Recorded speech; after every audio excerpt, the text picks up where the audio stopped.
আপনার কুরবানির গুরুত্ব নিয়ে আজকে আমার দ্বিতীয় আলোচনা যেটা আপনাদের স্মরণ করে দিতে চাই, সেটি হলো এই, কুরবানি দিলে আমাদের লাভ কি কি আছে। কুরবানির সব থেকে যেটা গুরুত্বপূর্ণ ফায়দা সেটা হলো এই, কুরবানির যে উদ্দেশ্য, কুরবানির উদ্দেশ্য কি? কুরবানির উদ্দেশ্য হলো যে আল্লাহর আদেশ পালনের জন্য সর্বোচ্চ ত্যাগ স্বীকারের মানসিকতা সৃষ্টি। আল্লাহর আদেশ পালনের জন্য সর্বোচ্চ মানের ত্যাগ স্বীকারের মানসিকতা সৃষ্টি। মানে কুরবানির মাধ্যমে আমি নিজেকে সম্পূর্ণরূপে আল্লাহর কাছে উৎসর্গ করার যে প্র্যাকটিস, সেটা কিন্তু কুরবানির মধ্যে নিহিত। এই শিক্ষা কোথায় আছে? এই শিক্ষা আছে আমরা যে কুরবানিটা করি, এটা হলো হযরত ইব্রাহিম আলাইহিস সালামের সুন্নাত। হযরত ইব্রাহিম আলাইহিস সালামের সুন্নাত কি ছিল আমরা বিস্তারিত আলোচনা করবো। আমরা সবাই জানি যে নিজের শিশু সন্তানকে আল্লাহর নির্দেশে আল্লাহর জন্য কুরবানি করতে তিনি প্রস্তুত হয়ে গেছিলেন। তার নিয়তে তিনি কুরবানি দিয়ে দিয়েছিলেন। তাহলে বলেন, একজন পিতা নিজের হাতে নিজের সন্তানকে আল্লাহর জন্য কুরবানি দিয়ে দেওয়া, এর থেকে কি আর বড় ট্রেনিং আছে? আর কোনো বড় ট্রেনিং নাই। এর থেকে আর বড় কিছু ত্যাগ স্বীকার নাই। এজন্য আমরা আমাদের জাতির পিতা হযরত ইব্রাহিম আলাইহিস সালামের সুন্নাত থেকে শিক্ষা নিয়েছি যে কুরবানির উদ্দেশ্য হলো আল্লাহর আদেশ পালনের জন্য সর্বোচ্চ মানের ত্যাগ স্বীকারের মানসিকতা তৈরি। তাহলে বোঝা গেল যে আমরা যে ইব্রাহিম আলাইহিস সালামের সেই আমলটাকেই যেহেতু কুরবানি হিসেবে আমাদের জন্য দেওয়া হয়েছে, আমাদের সেই ইব্রাহিম ইসমাইলের সঙ্গে ঘটনাটাও এই 10 দিনের মধ্যে আমাদের ভালো করে বুঝে নিতে হবে। এবং হযরত ইব্রাহিম আলাইহিস সালামকে যে অনুসরণ করতে হবে, এ বিষয়ে রব্বুল আলামিন সূরা নহলের 123 নম্বর আয়াতে নির্দেশ দিয়েছেন।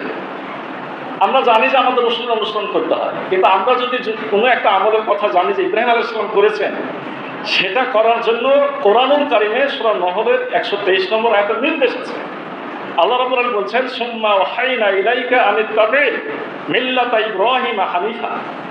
আমি তোমাদেরকে ওহী করছি এজন্য যে তোমরা মিল্লাতে ইব্রাহিম, ইব্রাহিমের মিল্লাতের হানিফা, যিনি ছিলেন একনিষ্ঠ, তার তোমরা অনুসরণ করবে। ওয়া মা কানা মিনাল মুশরিকিন, আর তিনি মুশরিকদের অন্তর্ভুক্ত ছিলেন। তাহলে আরেকটা জিনিস আমরা কুরবানির গুরুত্ব হিসেবে এখানে বলতে পারলাম কি, যে কুরবানি যে আমরা দিব, এটা আমাদের জাতির পিতা হযরত ইব্রাহিম আলাইহিস সালামের সুন্নাত। আর প্রকারান্তরে ইব্রাহিম আলাইহিস সালামের সুন্নাত অনুসরণের জন্য আল্লাহ নির্দেশ দিয়েছেন। তাহলে কি আমি বলতে পারি না যে কোরআনে কুরবানি দেওয়ার নির্দেশ দেওয়া হয়েছে? এটা অবশ্যই বলা যাবে।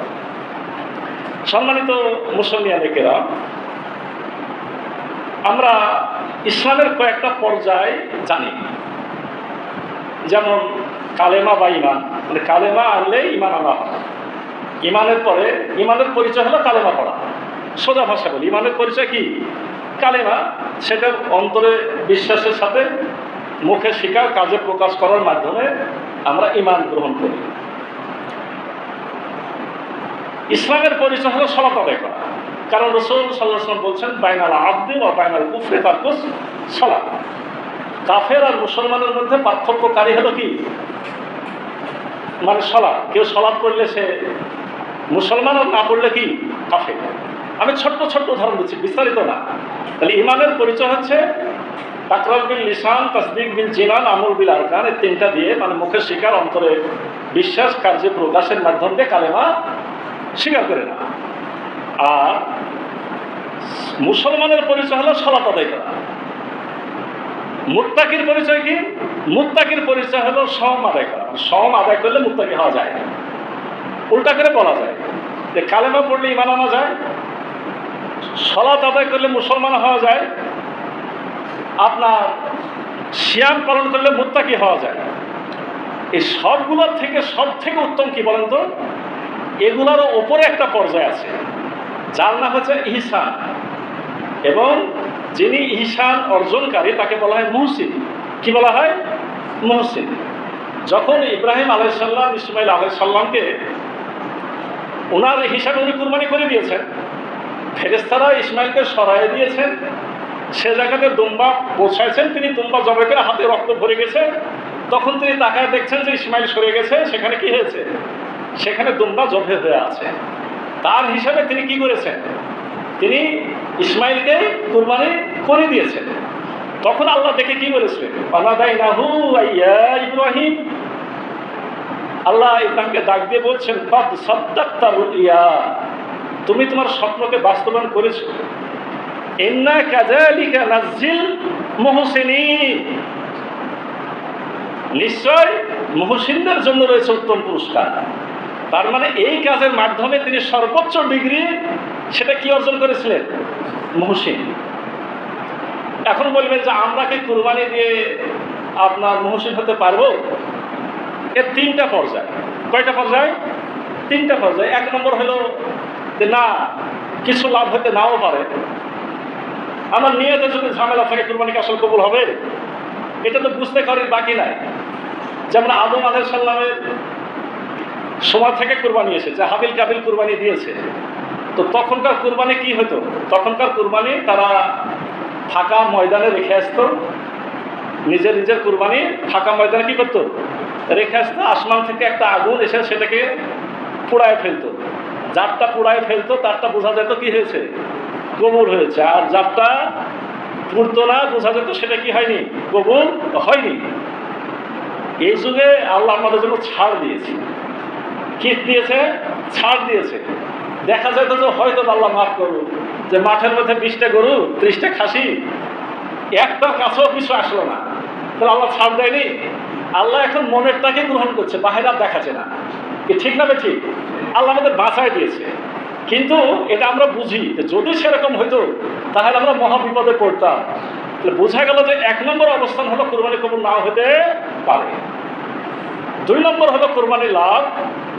সেটা হলো এই যে আল্লাহ রাসূল সাল্লাল্লাহু আলাইহি ওয়াসাল্লাম বলছেন যে একটা কুরবানির পশুতে যতগুলো লোম থাকে সে তত নেকি পাবে।